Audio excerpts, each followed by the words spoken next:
ранява и може би убива, не физически, а по-скоро убива някакво чувство за справедливост. От неговата гледна точка той е прав. От моята гледна точка аз съм прав. Истината е някъде в средата. Няма друг начин, освен през диалог. Езика на омразата да, ранява, определено. Не мисля, че съм го изпитал до такава голяма степен или просто не съм му позволил да стигне до мен, така както много други хора го изпитват. И много други хора наистина страдат от него.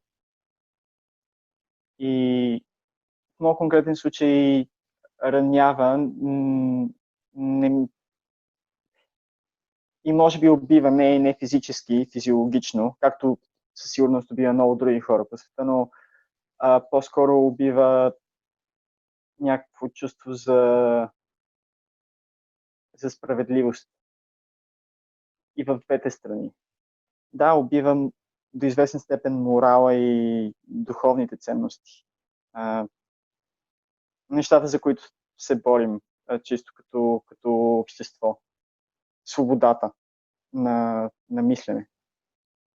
Може би. Филма се казваше Ботев е идиот. Филм, който го е гледал и който дори се е запознал само с плота на филма, какво се случва в него. В рамките на под-минут човек може да разбере, че всъщност ние не искаме да кажем, че Ботев е идиот, а напротив, Ботев не е идиот и нали, в контекста на... Да, всъщност това е и въпрос на контекст. В контекста ние използваме тази обида към Ботев, просто за да привлечем внимание и да покажем различно мислене, изказвайки свобода на словото през гледната точка на едно момче, което всъщност такъв случай има реално случил се, който е бил потулен от Министерството на образованието, което просто е немислимо. Човек би трябвало да може да мисли различни неща. Възможно е да мисли и грешни неща, но той има правото да ги мисли. А в нашия случай въобще това не беше контекста. Всички, които участвахме в направата на филма, и аз главно като един изпълнител, някакъв начин останахме недоразбрани. И мисля, че имаше даже някакъв момент, в който си казах дали тези хора не са прави, което само по себе си показва, че наистина това е доста грешно. Защото не води до разговор. Първосигнално е емоционално и това е съвсем нормално, но когато сме емоционални, би трябвало да стигнем в някакъв момент, да стигнем до нивото, където може да се опитаме да разберем другия. Това е просто проблем на комуникация и на слушане и за жалост, времето, в което живеем навсякъде по света.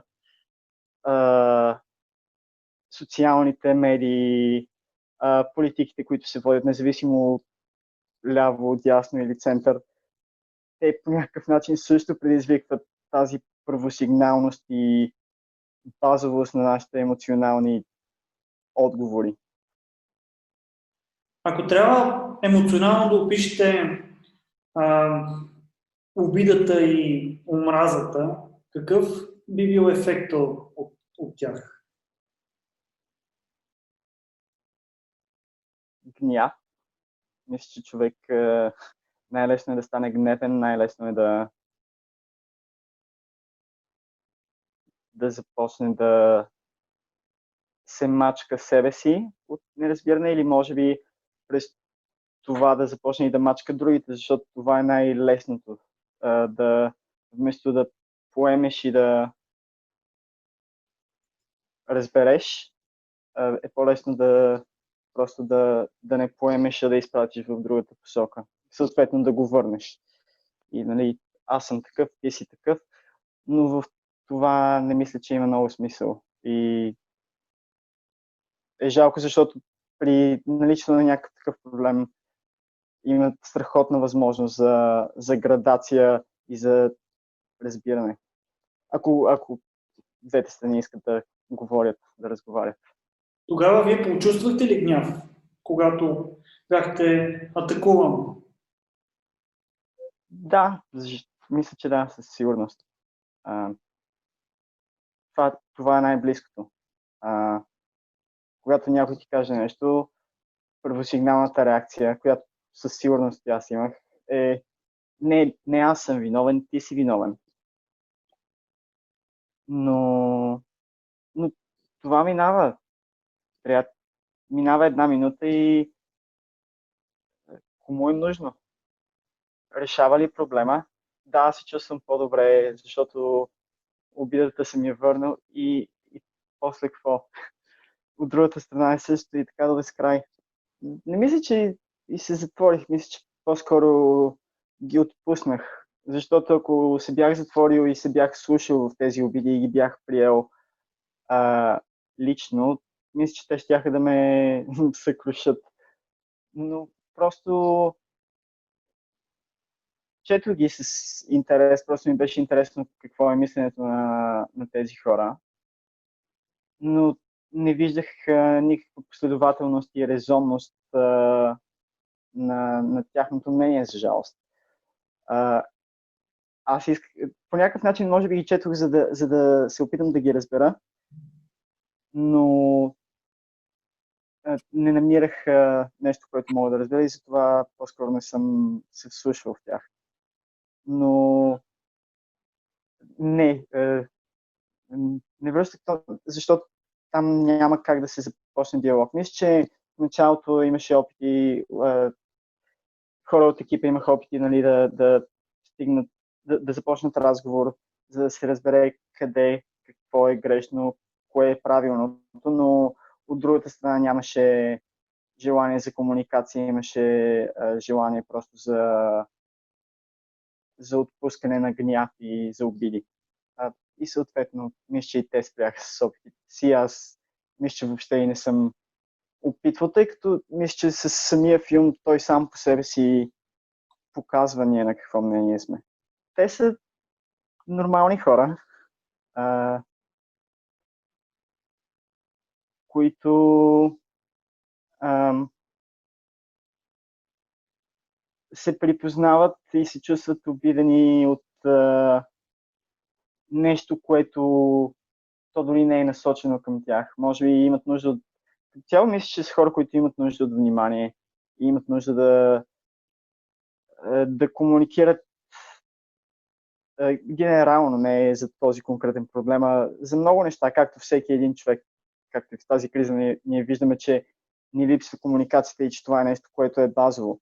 Но мисля, че на тях това им липсва и съответно търсенето на внимание е станало просто по някакъв начин се е изкривило и е отишло до това, че така може би те си мислят, че ще получат внимание. И да, ние ще им отговорим с обиди. Но мисля, че не за жалост, те са просто нормални хора. Да, различават се от мен, но всеки е различен.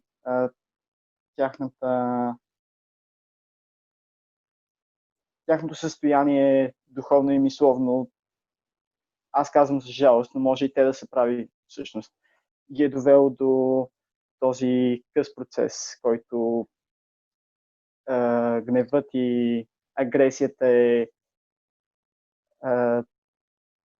начин, по който може да се комуникира. Но да, аз мисля, че това е правилно. Не съм срещал, за мое щастие.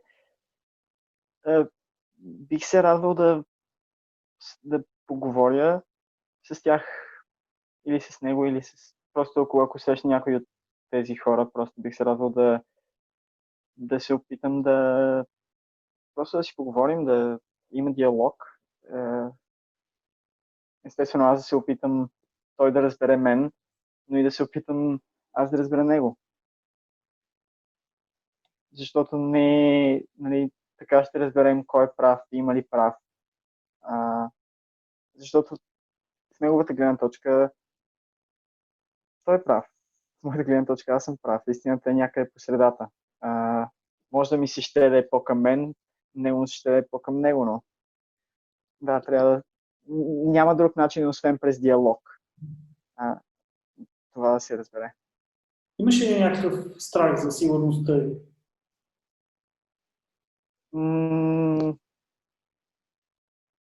Не, не постоянно, но имаше някакъв кратък момент, в който покрай премиерата на филма, определено мислихме да правим премиера на филма в Пловдив, но съответно не направихме премиера на филма в Пловдив.